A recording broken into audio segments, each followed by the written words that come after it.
entrar para platicar con la doctora Lupita Oropeza con el tema de los estragos económicos actuales para empresas y consumidores. Ella es profesora investigadora del Departamento de Economía. Hola, doctora, ¿cómo está?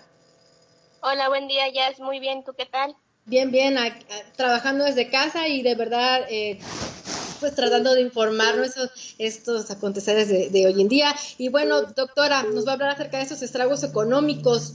Platícanos.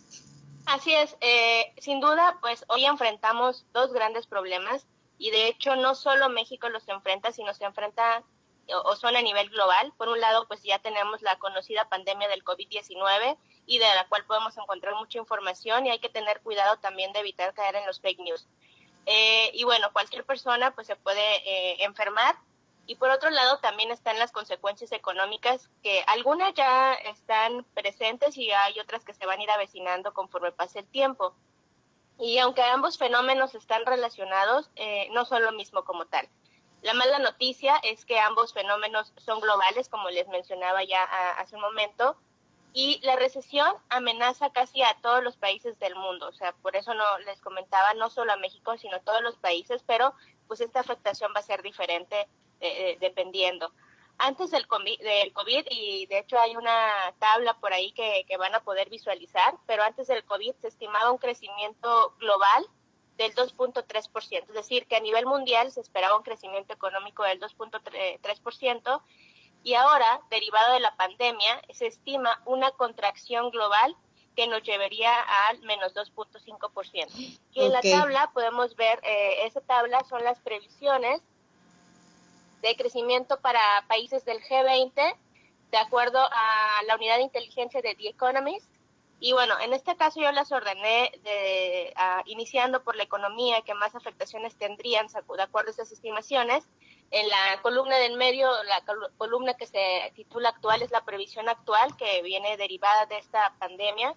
Y antes del COVID, pues en el caso de Italia, pues esperaba un crecimiento del 0.40% y hoy es del menos 7%.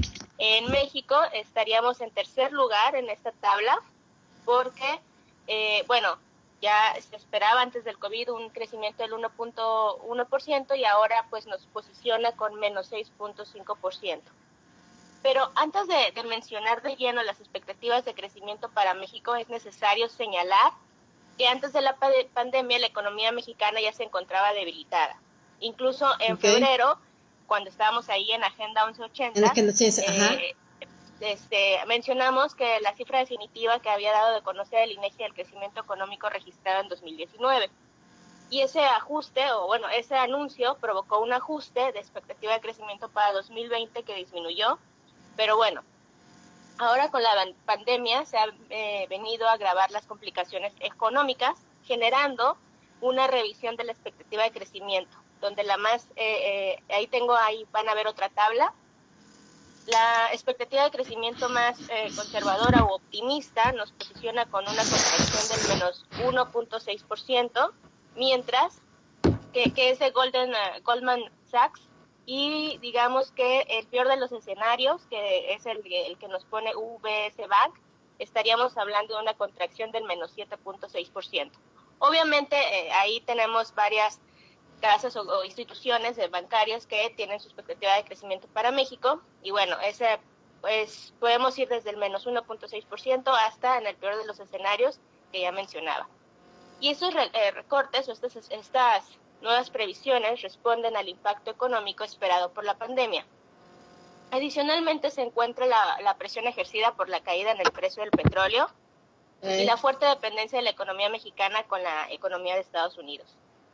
Ante un menor crecimiento económico, pues la recaudación de impuestos va a disminuir y las finanzas públicas del gobierno enfrentarían un escenario de mayor estrés. Cabe mencionar que el aumento de las medidas de distanciamiento social ante la propagación del virus en México también conducirá a un golpe a la actividad económica. ¿Por qué? Porque se cierran negocios, es posible que vaya al alza del desempleo y obviamente también hay una pérdida de ingresos para la población del país, y es algo que ya está sucediendo. Entonces, por eso es que nuestra autoridad, nuestro subsecretario de Salud, pues es enfático en el quédate en casa, porque en la medida que frenemos el contagio, es más rápido o es más posible que en el menos tiempo podamos salir. Entonces es importante disuadir a las personas para que tomen las precauciones contra la propagación. Entre más en tiempo o más se extienda la cuarentena, pues los efectos económicos pueden ser mayores. También hay que mencionar la fuerte reducción del turismo, y es importante mencionar porque nuestro estado, Baja California Sur, depende en gran parte de este sector, y a nivel nacional, pues el sector representa 16% del PIB, por lo cual es una fuente adicional de vulnerabilidad. Y hay que mencionar que también hay que considerar que con la reducción del turismo se reduce la actividad económica de otros sectores que están ligados al turismo, como el sector de bebidas y alimentos, comercio, ¿no? Entre otros. Y sobre todo ahora, los informales, ¿no? Sí. Entre otros países ya se plantean estrategias o más bien planes económicos emergentes para hacer frente a las afectaciones. Entre dichas acciones hay países que ya prevén dar estímulos fiscales. En el caso de Estados Unidos, el estímulo fiscal representaría unos 11% del PIB. En Australia, 10% y en Canadá, 8%. Sin embargo, en la conferencia del presidente de México dejó ver su negativa a dar un estímulo fiscal directo a la economía.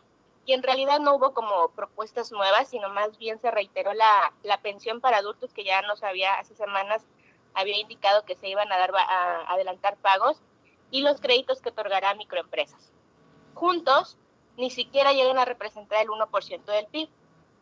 Y hay que señalar que los recursos destinados a adultos mayores no se incrementaron, solo se están adelantando. Entonces, tanto la lenta respuesta de las autoridades como la falta de estímulos fiscales genera una confianza muy baja por parte del sector privado, limitando la posibilidad de anticipar un incremento en la inversión. Y dado que se genera esta baja de confianza, pues también es muy probable que disminuya la inversión privada. Igualmente, los consumidores tienen una confianza mucho menor. ¿Por qué los consumidores? Porque también no hay como medidas concretas a aquellos sectores o personas que se van a quedar sin empleo. Y otro punto muy importante que hay que destacar, y que por ahí ya lo van a estar viendo en algunas notas, son las remesas. Tan solo en la primera semana de abril, 6.6 millones de personas presentaron solicitud para acceder al seguro de desempleo en Estados Unidos. De estos millones, pues muchos son latinos, muchos se han quedado sin empleo, por lo cual no podrán enviar dinero a sus familias en México y otros países de Latinoamérica. Entonces, también en términos de remesas, la captación de México y otros países latinos pues se va a ver disminuido. Las empresas, ¿qué pueden hacer en este momento? Habilitar más canales digitales. Por ejemplo, hay muchas empresas que ahorita ya se están agregando a Uber Eats. También hay muchos locales o restaurantes o incluso empresas que venden frutas y verduras que están en esta entrega a domicilio. Y en muchos casos estos negocios, como para amortiguar el efecto a las familias, no están cobrando nada por el servicio a domicilio.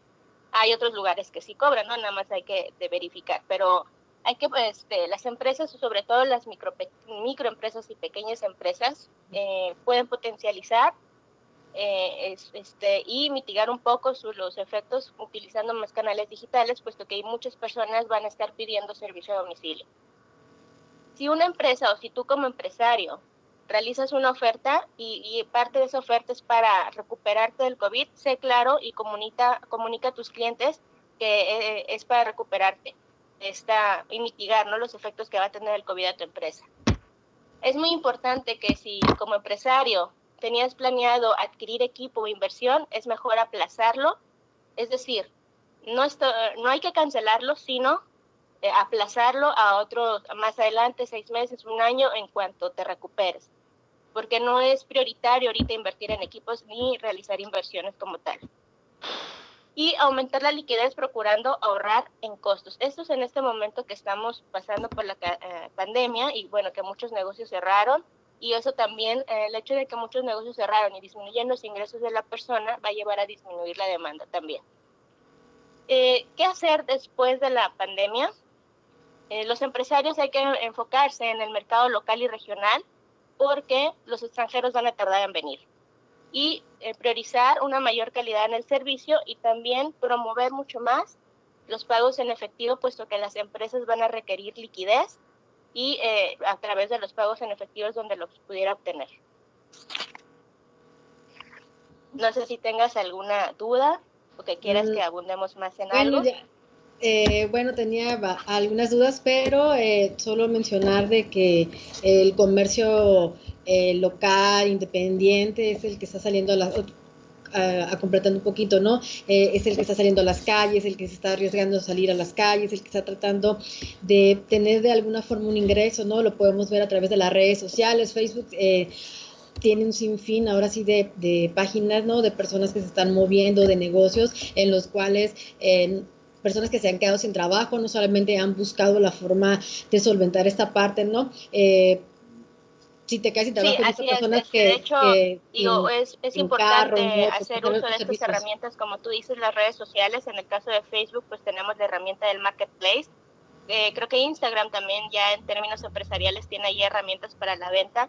Entonces, y también aparte de utilizar esas herramientas digitales, es dar certeza a tus clientes que te estás teniendo todas las medidas sanitarias que la Secretaría de Salud está recomendando para el manejo, ¿no?, de la mercancía como tal. Sí, pues es un escenario de incertidumbre, ¿no? Se hacen pronósticos, pero obviamente no sabemos, ¿no? Qué va a suceder. Entonces la cuestión económica es muy vulnerable en este momento. Pueden pasar cosas buenas, pueden pasar cosas malas. Ya me están cortando el tiempo. ¿Algo con lo que quieras terminar, doctora? Sí, efectivamente, como tú bien lo dices, tanto el virus y todo lo que se conoce al respecto es totalmente nuevo. Y bueno, también hasta dentro de unas semanas quizá tengamos una certeza más real de todas las afectaciones conforme vaya pasando el tiempo.